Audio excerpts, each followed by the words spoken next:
destroyed, wrecked, fucked up Metropolis.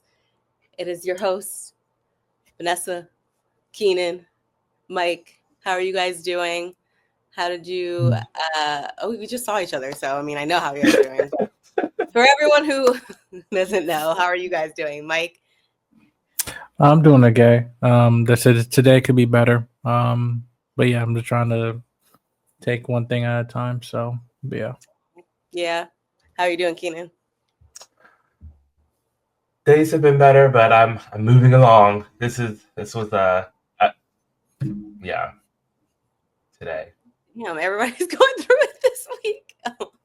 Yeah, I get it. It was a long day. I completely understand. So hopefully this episode brought us some laughter, some joy or whatever. For a bit of news, we did cover all the DC Studio drops that happened, or the embargo lifted on Monday. If you go check that out on multiverseofcolor.com. But real recap, we have Starfire, animated series, My Adventures with the Green Lantern animated series, and DC Superpowers animated series, all coming soon. So that's very exciting. But yeah, go check out our episode on the website or on our YouTube, and you can see our actual reactions along with Phil and Andy. So yeah, we're here to cover Harley Quinn podcast. We are the Harley Quinn podcast covering season 5, episode 7. I can't remember what this episode's called, but it doesn't matter. You'll see it in the YouTube channel notes or whatever, or the article. But this is probably the most action-packed episode we've seen so far. So much destruction, so much fighting, so much violence, a lot of betrayals, mysteries, twists, really gross sexual humor once more. That's what Harley Quinn's known for. It was a fun episode. Some of my suspension of disbelief with the super family not being around is starting to stretch a bit. But I also understand that this is Harley Quinn, and it's about Harley Quinn and Poison Ivy. So I take that with a little bit of a, I understand that.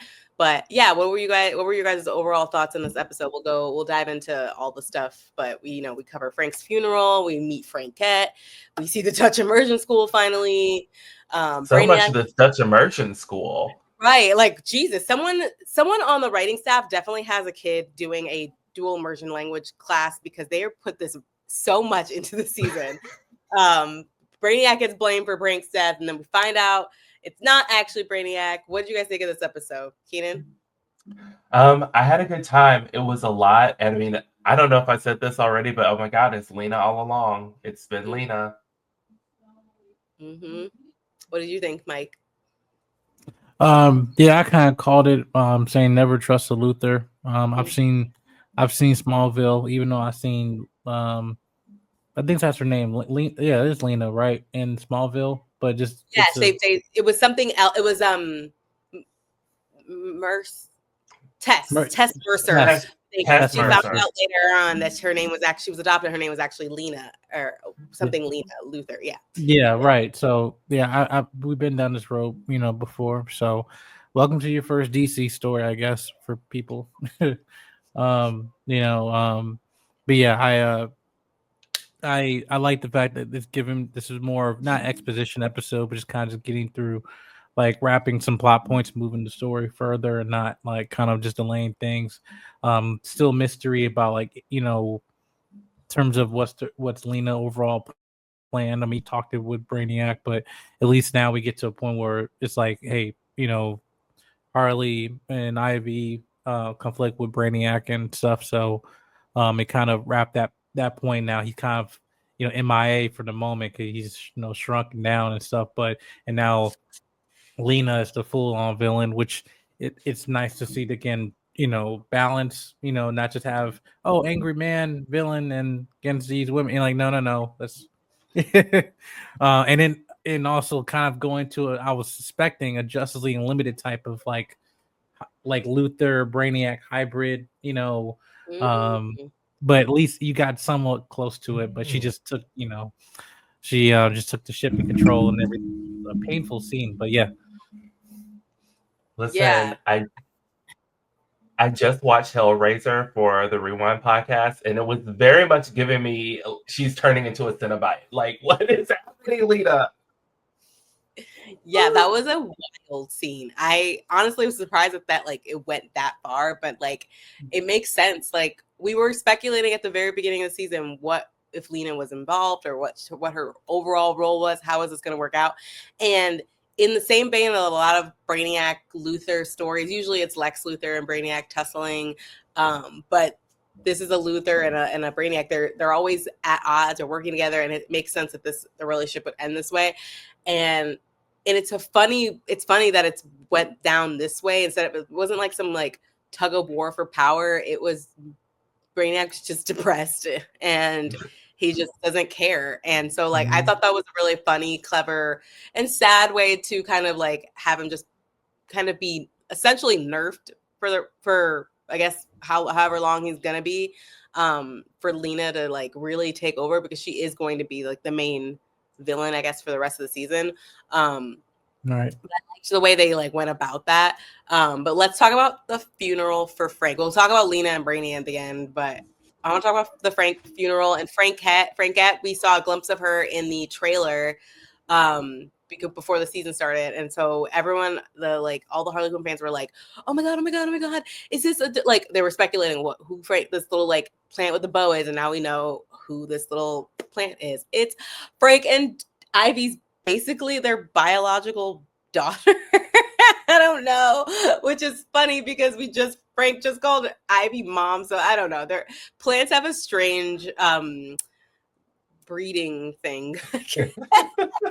What do we think about the funeral and all that, and the Frankette reveal, and even like the conversation that Frank and Ivy had in the green? Because I really love Frank and Ivy's relationship. It is really one of the strongest ones of the show, highlighted by her grieving and like the fact that she's so focused on vengeance because she doesn't want to focus on her sadness. And he's just like, hey, get your shit together. You can get vengeance from me later, but you need to focus right now, baby. Yeah. So what do we think about the whole Frank story and funeral and all that? Keenan? I love Frank, so that was really rough. I was like, no, not Frank leaving, but I love that we are going to have this kind of version of him. We get to see Frankette grow up. The next holiday plushie, we're going to have Cryptos, and we're going to have Frankettes. Little Frankette. Yes, and their conversation in the green was precious. I love their relationship. I think I love them, and I love Poison Ivy and Harley. So this was just another way to highlight how much those two love each other. Mm-hmm. Yeah, I'm wondering to see how far this show's gonna go, because you're now chipping at the main cast members from season 1. Like you're almost kind of benching, King Shark a little bit. You already bench one of the villain. I forgot the villain with the big head. Mr. or Dr. Psycho. You're right. Dr. Psycho. Yeah, Dr. Psycho and stuff like that. So it's kind of just like it's like you kind of like tying up loose ends. Now understand, what this being what 5th season is like. Yeah, you earned it. You know what I mean? So yeah, I mean that's just kind of part of it. But I also like that dynamic now. It's like, okay, now you have Ivy and Harley as aunties, and now you have Ivy and Harley as mothers, and what, kind of how that, bridge in terms of, their dynamic and everything, and how I guess different parenting was when she was, being an auntie to the King Shark kids, but then when it's her own child, how it's different, in terms of dependency and everything like that. So, and stuff like that. So, I mean, again, I know that's around the corner for me and everything. I know, Vanessa, you experienced that, but it's just kind of like showing just that dynamic. And I'm happy, again, no matter how crazy that this show may be in terms of plant hybrid, human, king shark children, whatever, you're still seeing human relationships in these characters in a way that's healthy, and unrealistic, even though it's in the abnormal. So that's one thing I just kind of gravitate to the show a lot, though. It's like there's themes here, if you just pay attention, if you look past the craziness of it all. Yeah.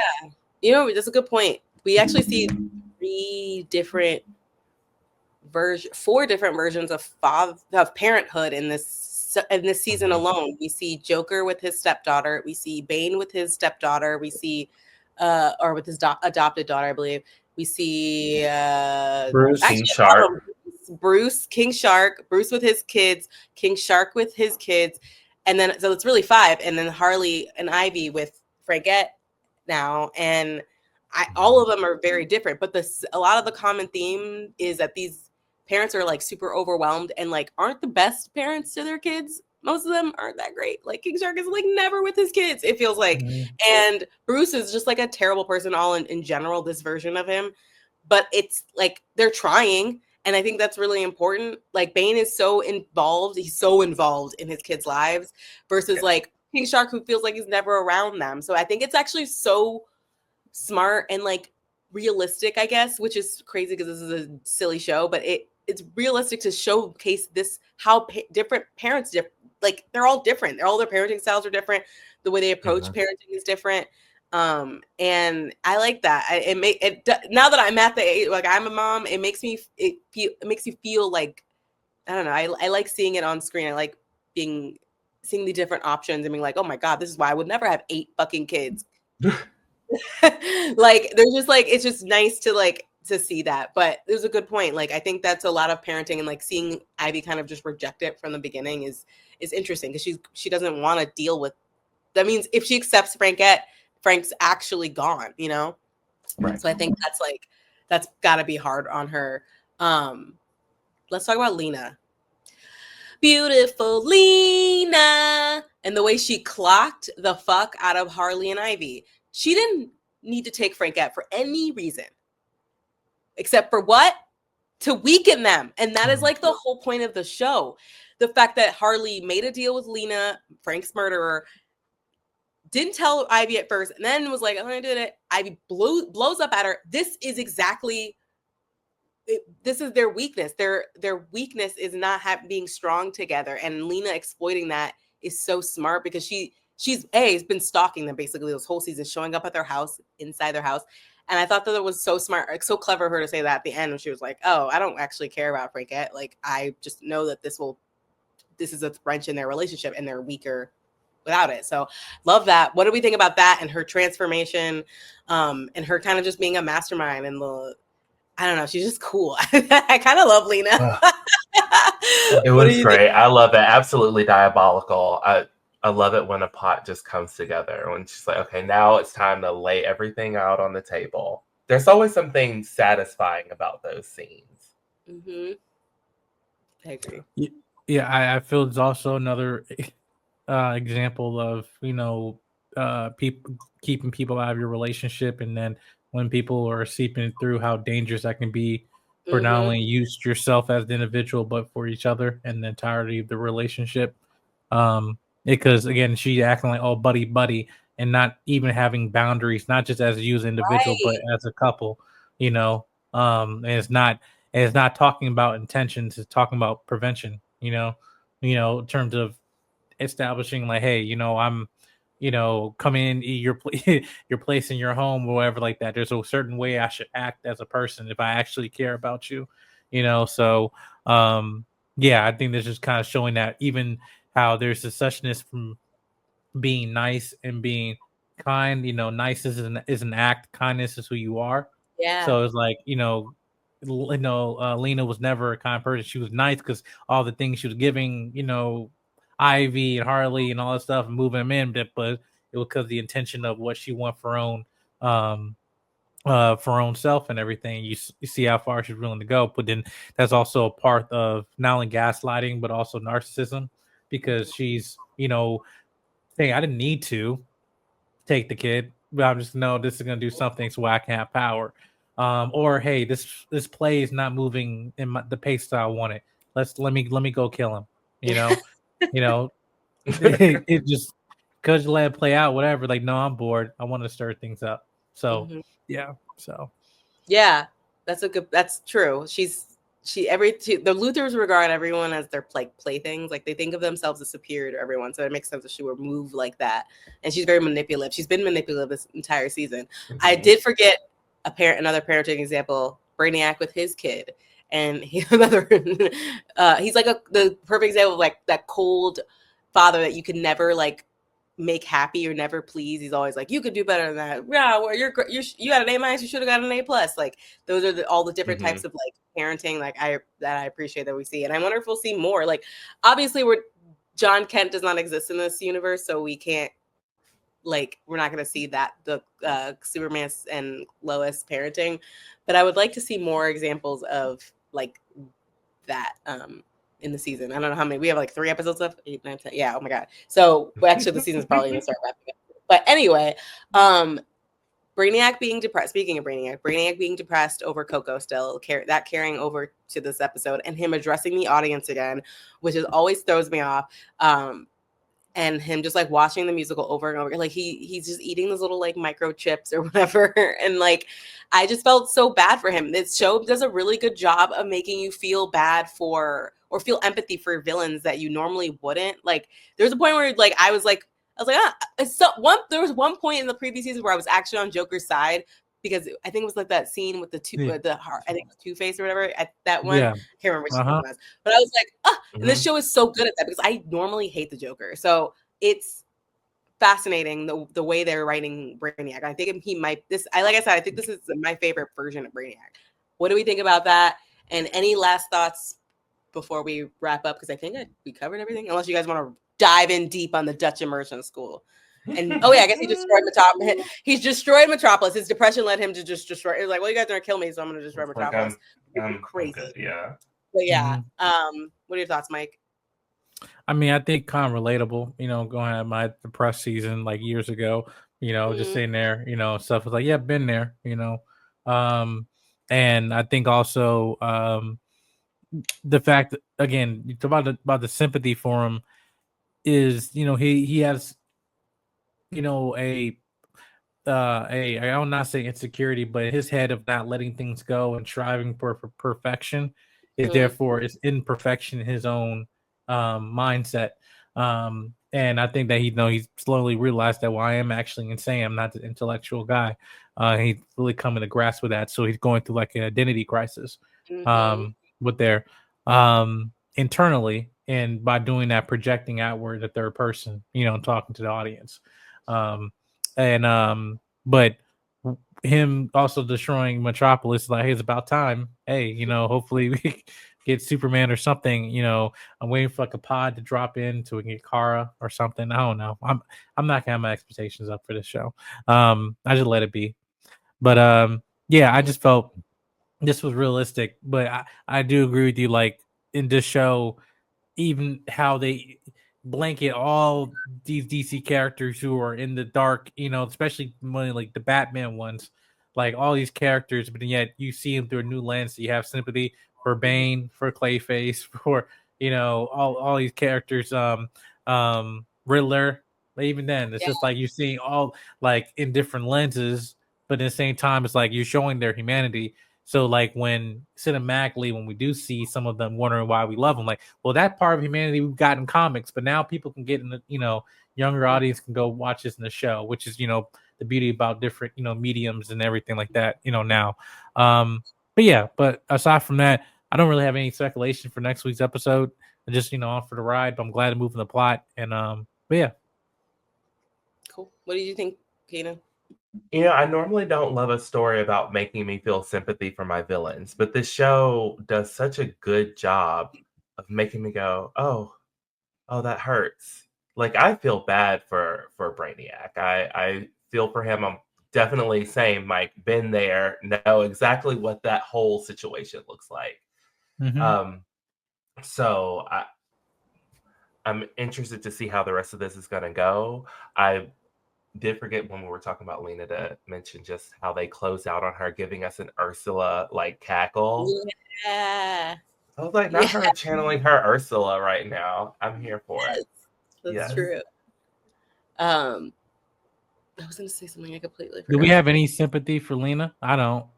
No. And they're not trying to make us sympathy for her. I don't.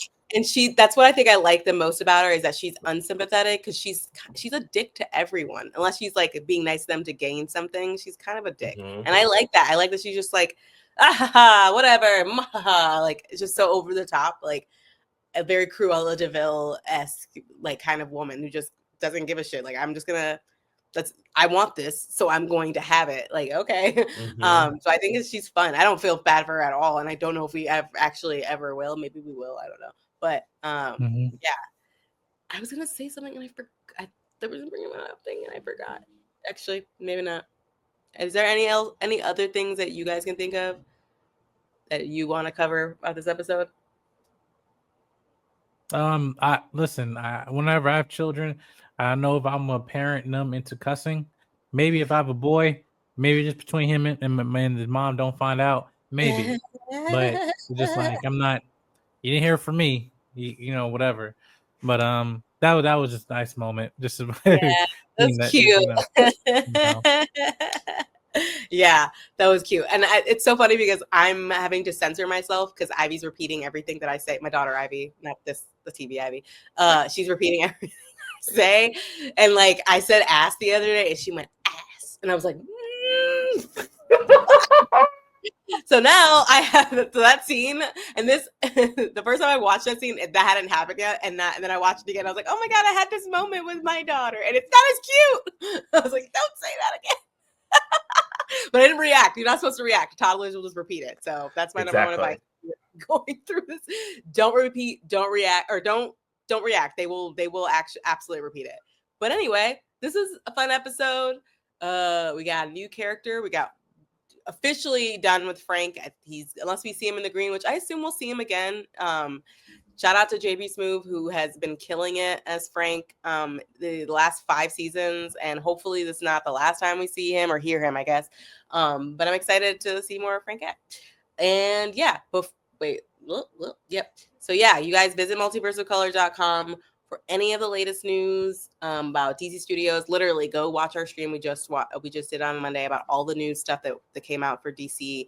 You can hear me talk shit about Tom King and sort of things. You can hear some of Mike's impressions on stream. It was actually a really fun live stream, so definitely go check that out and check out the website. Follow us on at Multiverse Color, at DC Studio Podcast, at the Multiverse of Color. We have so many different versions of the stuff, but you can just go to the website multiverseofcolor.com and like scroll to the bottom. You'll see all the little social links that you can find. Yeah, before we go, where can our listeners find you, Keenan? You can find me on Instagram and Blue Sky at Geeks on Camera and at the Rewind Podcast on Instagram. Yes. Where can our listeners find you, Mike?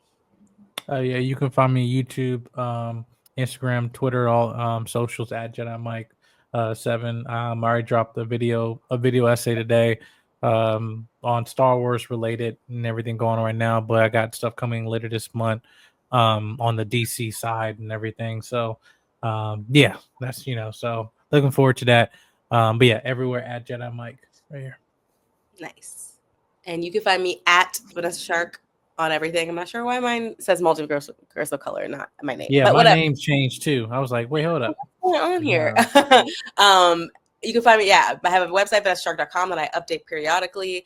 My Marvel Comics for Dummies review just went live today on multiverseofcolor.com. So by the time you guys are listening to this, it'll be yesterday. So go read it on multiverseofcolor.com. I interviewed the author, and the book was really fun. So if you're literally purely a DC fan and have never read anything Marvel, that is a good book for you. You can follow me at Vanessa Shark on everything, right? I said that already. Yeah. Until next time, we'll be covering episode 8, 9, and 10 here on the Harley Quinn podcast. Yeah. Enjoy. Bye. Bye.